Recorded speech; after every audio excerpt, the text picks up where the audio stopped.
AEW Dynamite. We get Brian Cage featured in a main matchup with the champ himself, Swerve Strickland. Eddie Kingston is out of the Stadium Stampede match at Double or Nothing, and we want to know who his replacement will be. We'll find out tonight. The Young Bucks also get an exclusive shoe deal. You're going to see the photos here. But we get a major return tonight on AEW Dynamite. One of the pillars of AEW makes their return. I'm your host, Bryan, the Hype, Ballard, back at it again. We're going over AEW Dynamite for this Wednesday night. And we're only going to take cover of some highlights and results and some overall just general ideas. So I want to talk about last week's Dynamite. I was prepared to talk on some key notes and just some of the overview of stuff. And right in the middle of recording, I just couldn't do it. And as you guys know, I don't like to be negative about wrestling. I like wrestling, right? And I just couldn't continue the recording. I just said I can't cover this tonight. But tonight was a different story, and I felt like it was a step in the right direction. We promoted the up-and-coming pay-per-view with Double or Nothing, but we also sprinkled in a nice little card lineup mixed with story, mixed with wrestling. Let's find out. So first up, we've got the Blackpool Combat Club fresh out the gates. We got Jon Moxley's music. That's going to get the crowd going at any moment. And we get, eventually he enters and they're just start fighting outside of the ring. They're taking on the Don Callis family with Kyle Fletcher and Jeff Cobb. And then Bryan Danielson makes his way to the ring and kind of helps get the fight started and settled down. A lot of good outside fighting happening in this one. Right even before the matchup starts, and we realize this is just a tag team matchup between the two. And at first, the way it started, I thought maybe it was a street fight. I thought it was very good psychology by AEW to give you the idea of what a taste of Stadium Stampede would be like with these, dynamics with Moxley and Bryan Danielson being in there. And then going right to the tag match. So I thought that was just definitely played very well here. We do then ultimately get a pretty decent back and forth matchup between these four gentlemen. And as we move ahead, we get some back and forth again. I was really impressed with Kyle Fletcher and Cobb being able to hold their own against these two veterans overall. And then I do want to say that we do get ultimately, all the way towards the end, we get Danielson that hits Cobb with the Busaku knee, and Moxley hits Fletcher with the Death Rider for the 1, the 2, and the 3. The winners of the tag team is the Blackpool Combat Club. Now, after the match, we do get Takashita appearing out of nowhere and blindsiding Moxley, and while Cobb attacks Danielson, and then we get none other than Claudio Castagnoli that makes his way to the ring with a crowbar in hand and makes the save to send the Don Callis family off and running. And the crowbar in hand, I know they just want to again sprinkle those elements of the Stadium Stampede match. For a moment, I wondered if Claudio was going to betray the Blackpool Combat Club because, Don Callis family and all, it just kind of seems to happen that way. But Claudio saved his friends. We moved ahead in the evening, and AEW did what I like to call open and closed in booking, from front to cover tonight. I like when the theme of the night really kind of portrays itself, and it starts with Stadium Stampede and it ends with Stadium Stampede, and we'll get to that at the end. We also get a really quick TNT Championship challenge. We get the Rated R superstar Adam Copeland making his way out to get an answer from the House of Black. We get Brody King and Buddy Matthews of the House of Black blindsiding Copeland on the ramp.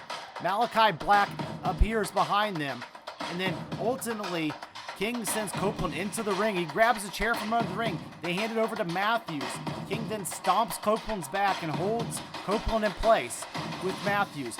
Black then grabs the mic and tells Copeland that he doesn't understand why he is trying to keep up the facade of what he thinks he actually is. Black then tells Matthews to remove Copeland's wedding ring strategically, and Matthews does. Matthews then hands over the wedding ring to Black, and Black holds it up, almost trophy-like. Black and Matthews then place Copeland between the two chairs, and then Kyle O'Reilly from Saturday who just had a match in Collision with Adam Copeland, appears at ringside to help him out. King nails O'Reilly inside the ring, sits him in the back. We get the House of Black, then hit Copeland with the triple threat move, tag team move, and he tosses the TNT Championship back into the ring and leaves it all alone laid out. And that's what we ultimately get. Next, we get a overall. We're leading into the Elite and the Young Bucks.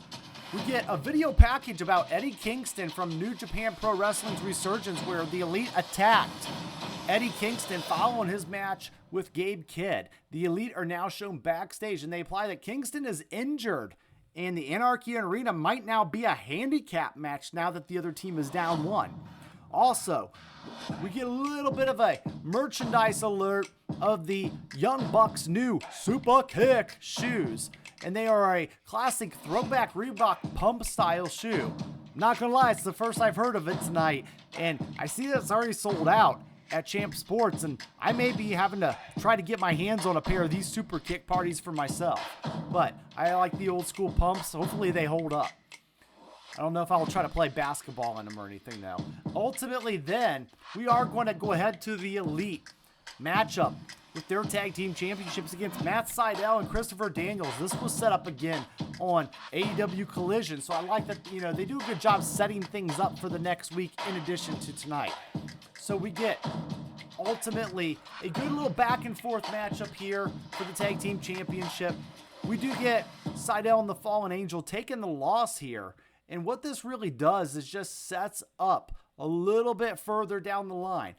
We do get Christopher Daniels being fired by the Elite at the end of the match. And he states that we will go ahead and give him a parting package, a separation package, take care of his family, but he's going to have security escort him out immediately. I like this because this does use a veteran and a beloved fan favorite in Christopher Daniels, the Fallen Angel. And ultimately, it does give him a little something in the background to do. Ultimately, Jack Perry then pours a Woo Energy drink on Tony Schiavone to celebrate in jerk-like fashion. And again, you got to kind of like the psychology in this. It does allow the Elite. They've now retired Sting. They now fired Christopher Daniels, and you got to think of Hangman Adam Page and all these other guys that they've kind of messed with, right? Even Kenny Omega. So you can't help but know that some of these guys are going to side with the Alpha Omega himself. We then get a little quick hook match against Sebastian Wolf, in which it was very, very, very fast. And just in Hook classic fashion, he does get the win.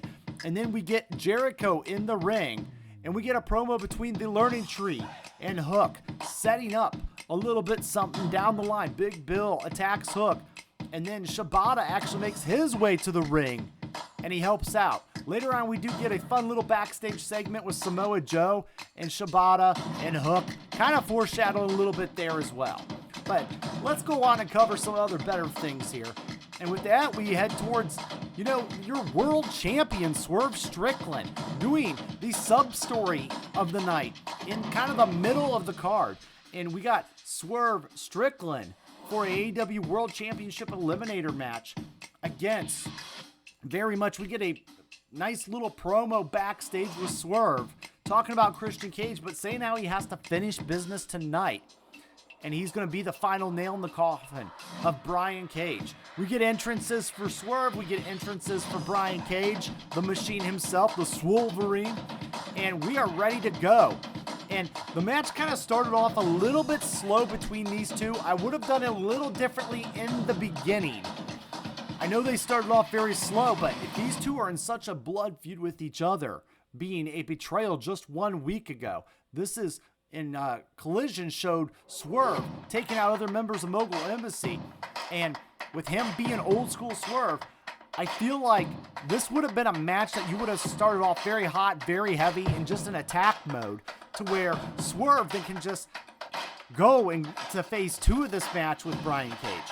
I felt like also there's the opportunity to pull out that Lucha Underground type Brian Cage here, just to see a little bit of what Swerve is really up against and build him as a champion. But we do get they picked up the pace around the middle of the match here, end up lasting 15 minutes altogether. But ultimately, we get a nice back and forth. We get some power moves. We get Bryan Cage playing the confident heel, flexing the muscles as he's got the advantage on Swerve Strickland. And then we get a great back and forth. At one point in the match, we get Swerve hitting a 450 splash, and I thought that was going to be the end of it. But no, wait, there's more. We then get a Hurricane Rana in Cage's midsection. Then Cage then responds with a super kick. Not the party kind. But then Strickland hits Cage with a boot to his face and delivers a forearm shot on Cage. Strickland targets Cage and hits Cage with the house call for the 1, the 2, the 3. The winner is, again, your AEW World Champion, Swerve Strickland. Ultimately, I want you guys to look at Bryan Cage. I feel like there's so much potential. As I've said, I've watched him since his Lucha Underground days. And I feel like there is a place for the big man in this world. And it was nice to see him get some good time tonight and get a little bit of a rub from the champ. But he also was able to help Swerve have a weekly TV title defense, being a fighting champion and trying to get away from the past Swerve Strickland. And he's battling his past. And I feel like there's just more to that story as we lead into the year. Plus, we've got the Christian Cage looming in the background. After the match, we get some of that with Swerve Strickland grabbing 2 chairs from under the ring. Strickland then blasts one across Cage's spine, but Christian Cage music hits, and Cage makes his way out. Christian appears along Mother Wayne, and Strickland looks to blast with the chairs at Cage's spine once again. Nick Wayne then appears and low blows Strickland, and Kill Switch isn't far behind. Nick then grabs a picture of Strickland and his daughters, and he nails it across Strickland's head. Christian then grabs a mic and tells Strickland he embarrassed Nick when he attacked him in Washington last year. And Christian then says he is now forced to embarrass Swerve, and then rubs the picture of Strickland and his daughter in his own blood. And he's taken the blood to Double or Nothing, where he will take his world championship.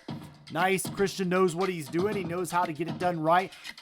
Believe it or not, I was more into the match with Swerve Strickland and Bryan Cage than I was the interaction with Christian.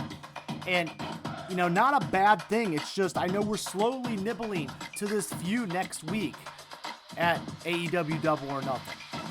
So then, we also at this point get a quick match with Timeless Tony Storm, who did a promo and a match against Harley Cameron. Very nice little back and forth bout, but then wasn't really anything overly big. We knew that Tony would defend her title, and then a little bit more of a nibble towards her match with Serena Deeb. So then we are getting to our contract signing. Renee Paquette is in the ring, and she introduces both the AEW TBS champion Willow Nightingale and Mercedes Moné, and both women make their way down for their Double or Nothing TBS contract signing. You know the network's got to love the fact that that is getting featured right now, pretty close to the main event time. We are told we're on an overrun tonight, but we also get this matchup signed. The champion signs first. Nightingale says she respects Moné's career. The championship, she respects the championship. Nightingale then says the title she holds celebrates a legacy in professional wrestling that dates back to over 50 years ago. Is that really true? That's crazy to think. Nightingale then says the title is built on hard work and dedication, and Chris Statlander represents that. Little foreshadow there, maybe into a future matchup. Nightingale then says she is now the face of TBS, and every time she walks down to the ring, no matter what, and she smiles anyway. Nightingale says her smile is her strength, and she won't let Moné walk into AEW and take her title from her. Nightingale signs her contract, hands it to Moné. The CEO herself then says that since Nightingale wants to talk about legacy, she was changing the game in 2015 while Nightingale was still in training. Moné then says she's broke down doors, kicked down glass ceilings, and voices her respect for Nightingale. But Moné says that she thinks Nightingale is a great champion, and there's a difference between being a great champion and being the greatest of all time. Moné then calls herself the new face of TBS, and she knows that she's the best part of Nightingale's career in defeating her. Moné then says that her legacy is all about winning. She signs the contract. Nightingale then says the last time they wrestled, she walked away champion, while Moné didn't walk out at all.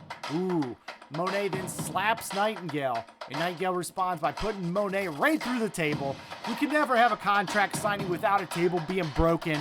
AEW did all the classic stuff here, and it worked. It didn't overstay its welcome. We got a little of what we need to do. We got to see Monet in the ring, finally, at Double or Nothing, the match we've been waiting for. And speaking of matches we've been waiting for this one. Okada versus Dax Hardwood as our main event of the evening.